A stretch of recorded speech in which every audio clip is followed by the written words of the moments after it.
Hello and welcome to the Fighting Moose podcast. I'm your host, Jason Hendrickson. This is a podcast where I retell stories, some fictional and some historical, that can be enjoyed by people of all ages. Today, we will read the old fairy tale of Hansel and Gretel from the Grimm brothers. My son asked me to read this the other day. When I asked him about how he heard about the story, he said that he heard about it in music class at school and that there is a game about it. I don't know anything about the game, but I'm glad that they are discussing things at school that have to do with reading. Probably about half of the stories he has requested since starting this podcast he has found out about in school. The others, i.e. Buster Bear, he wanted more of these because he likes bears or whatever the topic is about. I've said it before and I'll say it again, but my son is the reason why I started doing this, and it is a great way for us to spend some time together listening to these. I encourage you to spend some time reading books together as a family and or listen to audiobooks or podcasts. Also, if you have any suggestions on stories that you may want to hear, drop me an email, a Facebook message, or call us and I will see what I can do. Now, let's turn to today's story. I hope you enjoy. Let's begin. Liftoff. We have a liftoff.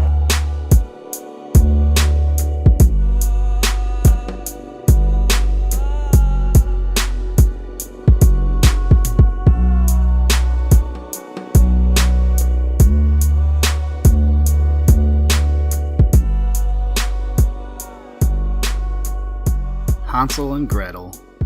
Hard by a great forest dwelt a poor woodcutter and his wife and his 2 children.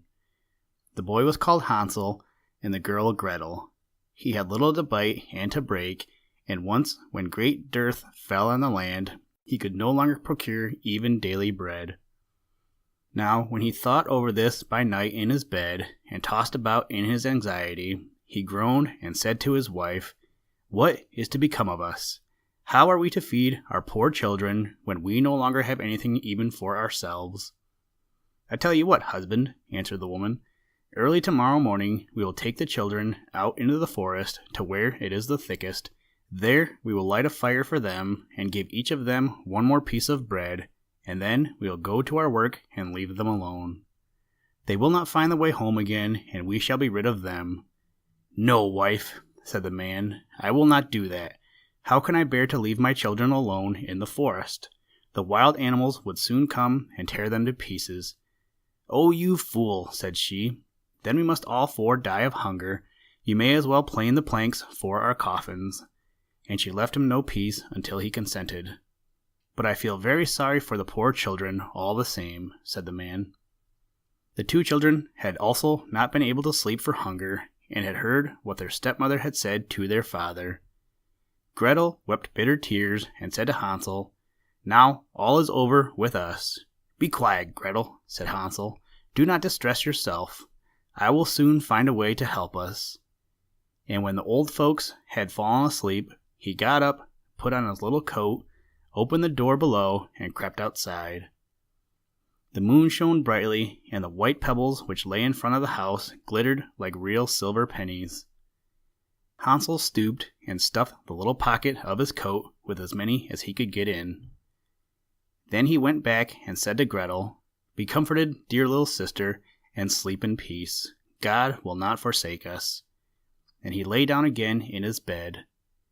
When day dawned, but before the sun had risen, the woman came and awoke the 2 children, saying, "Get up, you sluggards.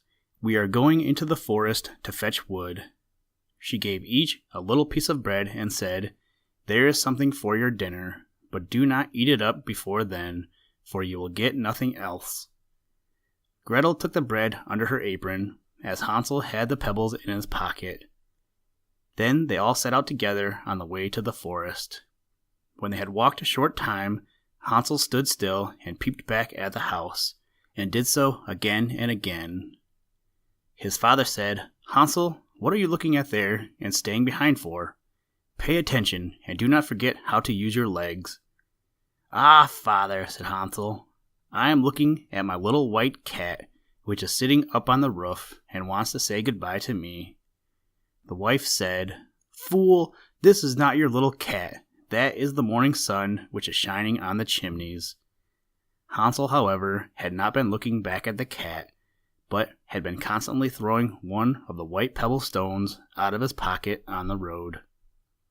When they had reached the middle of the forest, the father said, "Now, children, pile up some wood, and I will light a fire that you may not be cold." Hansel and Gretel gathered brushwood together as high as a little hill. The brushwood was lighted, and when the flames were burning very high, the woman said, "Now, children, lay yourselves down by the fire and rest. We will go into the forest and cut some wood. When we have done, we will come back and fetch you away."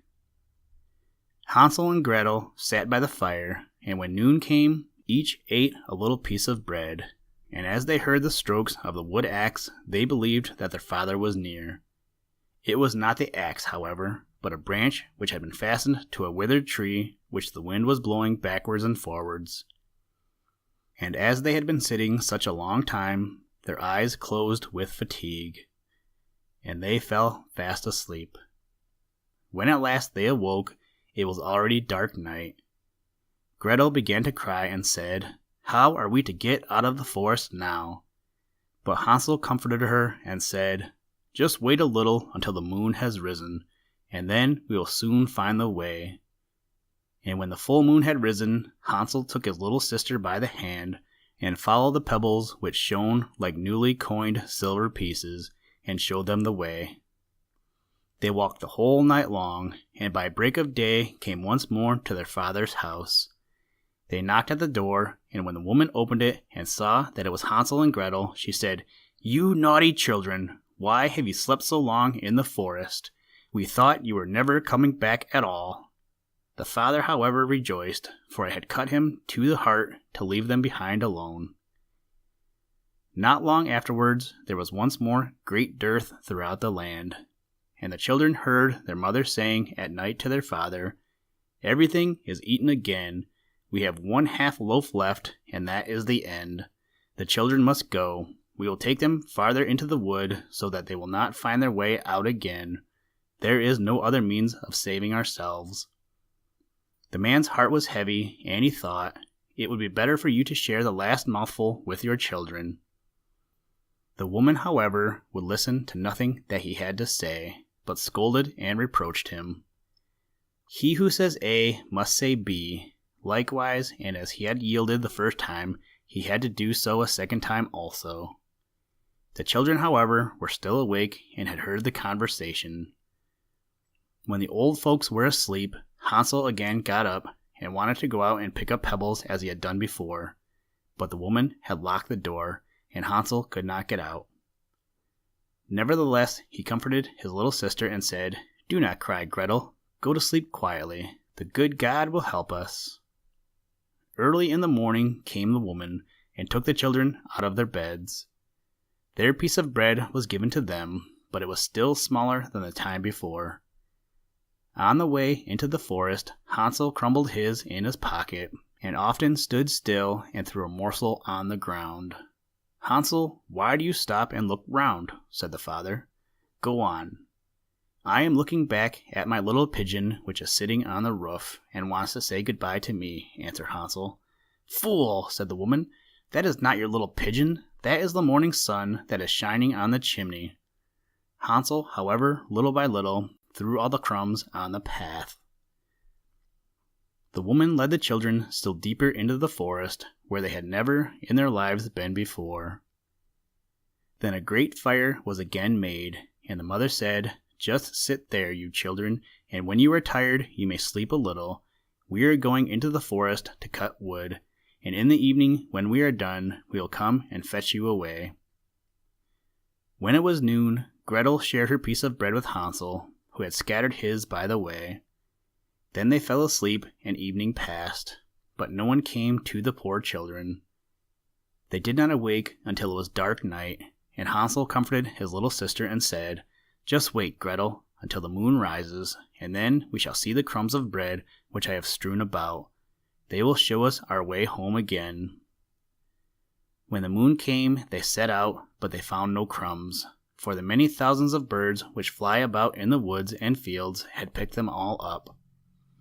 Hansel said to Gretel, "We shall soon find the way," but they did not find it. They walked the whole night and all the next day too, from morning till evening, but they did not get out of the forest, and were very hungry, for they had nothing to eat but 2 or 3 berries, which grew on the ground. And as they were so weary that their legs would carry them no longer, they lay down beneath a tree and fell asleep. It was now 3 mornings since they had left their father's house. They began to walk again, but they always came deeper into the forest, and if help did not come soon, they must die of hunger and weariness. When it was midday, they saw a beautiful snow-white bird sitting on a bough, which sang so delightfully that they stood still and listened to it. And when its song was over, it spread its wings and flew away before them, and they followed it until they reached a little house, on the roof of which it alighted. And when they approached the little house, they saw that it was built of bread and covered with cakes, but that the windows were of clear sugar. "We will set to work on that," said Hansel, "and have a good meal. I will eat a bit of the roof, and you, Gretel, can eat some of the window. It will taste sweet." Hansel reached up above and broke off a little of the roof to try how it tasted, and Gretel leant against the window and nibbled at the panes. Then a soft voice cried from the parlor, "Nibble, nibble, gnaw, who is nibbling at my little house?" The children answered, the wind, the heaven-born wind," and went on eating without disturbing themselves. Hansel, who liked the taste of the roof, tore down a great piece of it, and Gretel pushed out the whole of one round window pane, sat down, and enjoyed herself with it. Suddenly the door opened, and a woman as old as the hills, who supported herself on crutches, came creeping out. Hansel and Gretel were so terribly frightened that they let fall what they had in their hands. The old woman, however, nodded her head and said, "Oh, you dear children, who has brought you here? Do come in and stay with me. No harm shall happen to you." She took them both by the hand and led them into her little house. Then good food was set before them, milk and pancakes with sugar, apples, and nuts. Afterwards 2 pretty little beds were covered with clean white linen, and Hansel and Gretel lay down in them, and thought they were in heaven.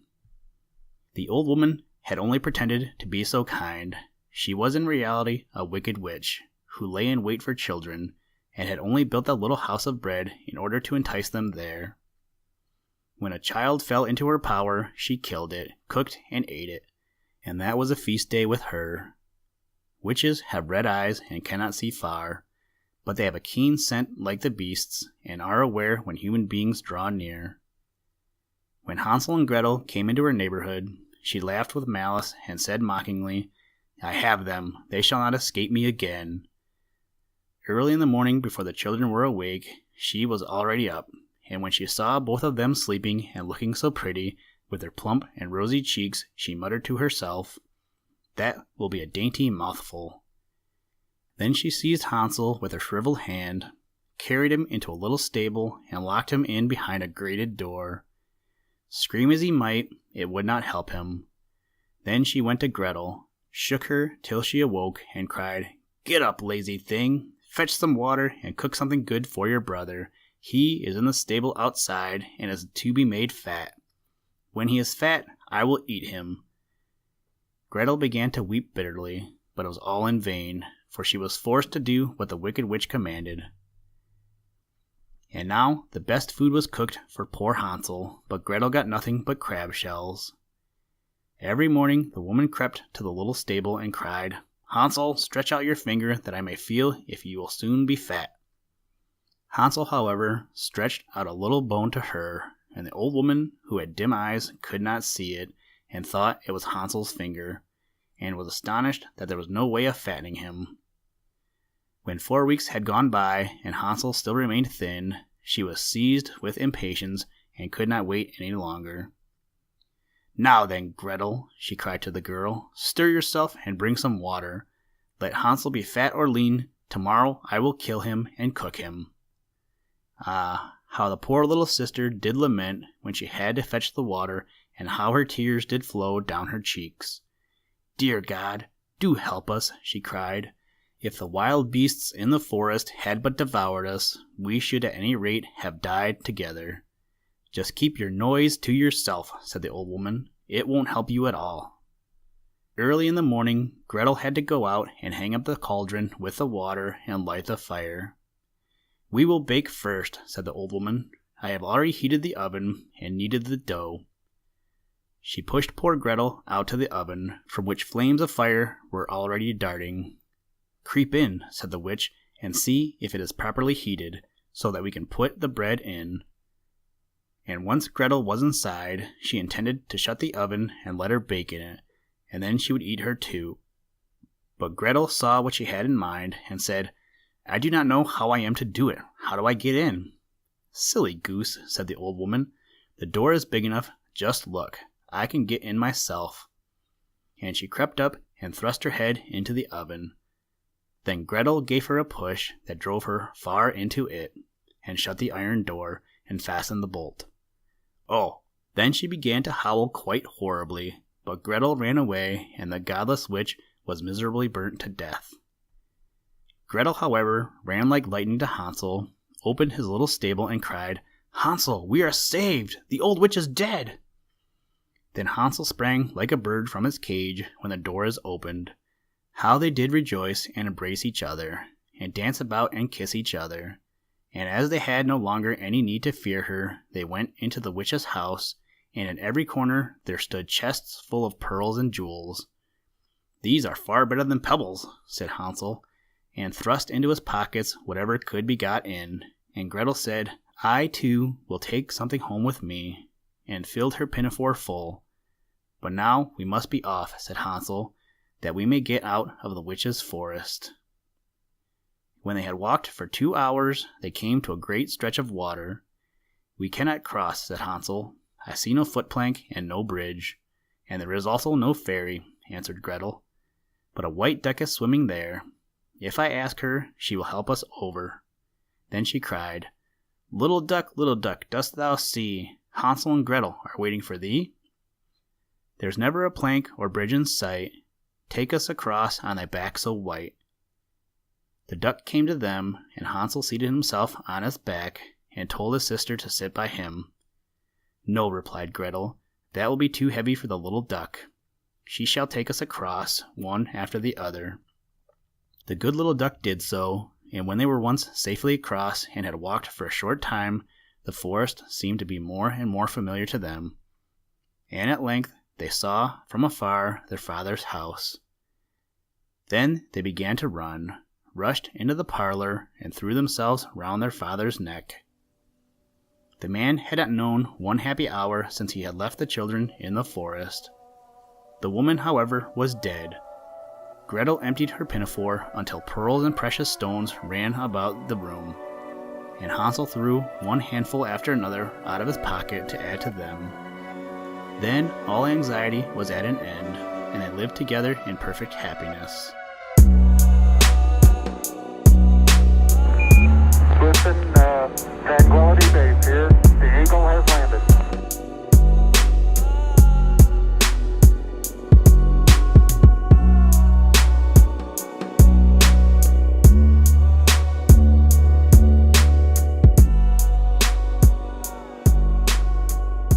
Thank you for listening to this episode of the Fighting Moose Podcast.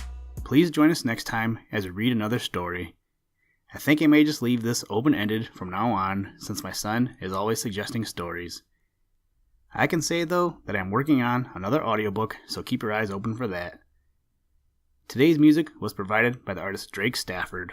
For more information to download and or listen to audio or materials from all our recordings, or to contact us, please visit www.thefightingmoose.com, or you can follow links in the show notes. And as always, try and do a random act of kindness every day.